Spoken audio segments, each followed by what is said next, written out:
नमस्कार दोस्तों, आप देख रहे हैं हिट मशीन चैनल। दोस्तों आपको बता दें कि खेसारी यादव जी का एक बहुत ही जबरदस्त गाना आ रहा है। गाने का बोल है खेसारी ट्रेंडिंग में पवन पेंडिंग में, खेसारी ट्रेंडिंग में पवन पेंडिंग में गाने का बोल है।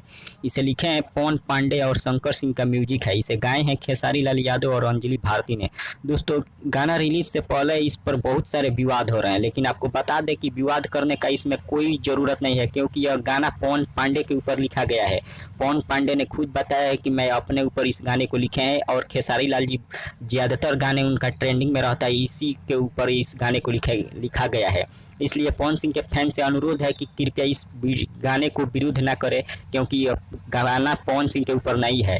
इसलिए आप सभी से रिक्वेस्ट है इस वीडियो को शेयर करें, ताकि यह पवन सिंह के जितने भी फैन हैं इस वीडियो का विरोध ना करें। और यह जो गाना लिखा गया है पवन पांडे के ऊपर लिखा गया है।